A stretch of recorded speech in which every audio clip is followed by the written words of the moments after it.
Bapak, Ibu, Saudara, dan Saudari yang terkasih dalam Kristus, mari kita awali permenungan kita di pagi hari ini dengan menandai diri kita dengan tanda kemenangan Kristus. Dalam nama Bapa dan Putra dan Roh Kudus. Amin. Amin. Tuhan bersamamu. Dan bersama rohmu. Marilah berdoa. Allah Bapa yang Maha Kasih, Engkau menghendaki Yesus Kristus Putramu tinggal di tengah-tengah kami. Bukalah hati kami untuk menerima kehadirannya, agar hidup kami senantiasa terberkati. Sebentar lagi kami akan mendengarkan sebagian dari firman-Mu. Utuslah Roh Kudus-Mu menerangi hati dan budi kami, agar kami mampu memahami serta menghayati sabda-Mu dalam kehidupan kami. Biarlah kami semakin dekat dengan Dikau sebagai sumber keselamatan kami.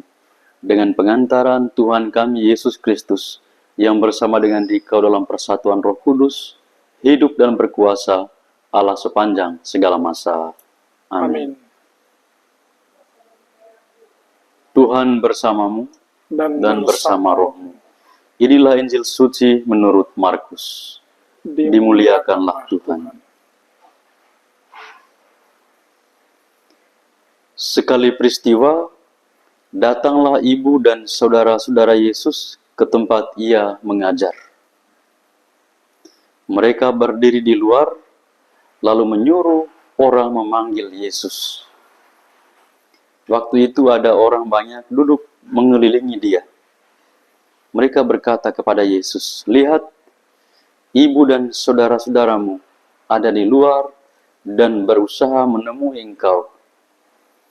Jawab Yesus kepada mereka, "Siapa ibuku? Siapa saudara-saudaraku?" Yesus memandang orang-orang yang duduk di sekelilingnya itu, lalu berkata, "Ini ibuku dan saudara-saudaraku. Barang siapa melakukan kehendak Allah, dialah saudaraku laki-laki, dialah saudaraku perempuan, dialah ibuku." Demikianlah sabda Tuhan. Terpujilah Kristus. Bapak, Ibu, Saudara, dan Saudari yang terkasih dalam Kristus, selamat pagi untuk kita semua.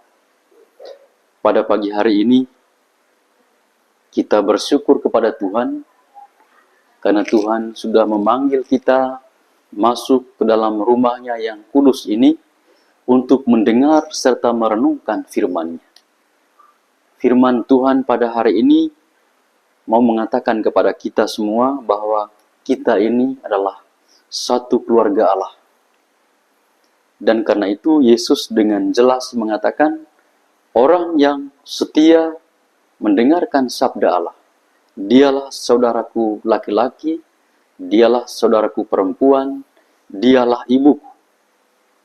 Dan karena itu kita semua secara rohani, secara spiritual, kita sekeluarga Allah.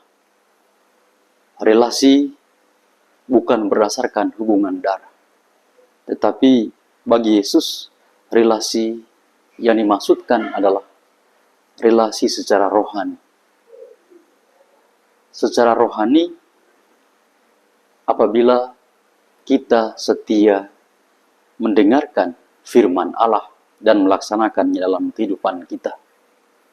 Karena itu Bapak, Ibu, Saudara-saudari yang terkasih dalam Kristus, kita sebagai satu keluarga Allah dipanggil, diundang oleh Tuhan untuk senantiasa setia berdiri di kaki salib Tuhan, untuk memandang, untuk merenungkan, tetapi juga menghayati dan melakukan kehendak-Nya, yaitu mewartakan kabar baik kepada semua orang. Kehadiran kita menarik banyak jiwa untuk semakin percaya dan mengakui Yesus. Hanya Yesus adalah Tuhan satu-satunya yang dapat disembah, yang mampu menyelamatkan kita semua. Mari sebagai satu keluarga Allah, kita berjalan bersama dengan Yesus dalam kehidupan kita, dalam pekerjaan kita, mengandalkan Dia sebagai sumber keselamatan kita. Kemuliaan kepada Bapa dan Putra dan Roh Kudus, seperti pada permulaan, sekarang, selalu, dan sepanjang segala abad. Amin. Marilah berdoa. Allah Bapa sumber kehidupan kami bersyukur kepadamu, kami sudah mendengarkan firman-Mu di pagi hari ini. Mampukanlah kami untuk semakin setia mengikuti Dikau, semakin setia dan taat untuk melaksanakan kehendak-Mu, mewartakan kabar baik, kabar gembira, kabar sukacita kepada semua orang, sehingga semakin banyak orang percaya kepada Dikau, yang adalah sumber keselamatan kami. Demi Kristus Tuhan dan pengantara kami. Amin. Amin. Tuhan bersamamu. Dan bersama rohmu. Kita sekalian, hidup pekerjaan kita senantiasa dilindung, dibimbing, dan diberkati oleh Allah yang Maha Kuasa, Bapa, Putra, dan Roh Kudus. Amin. Amin.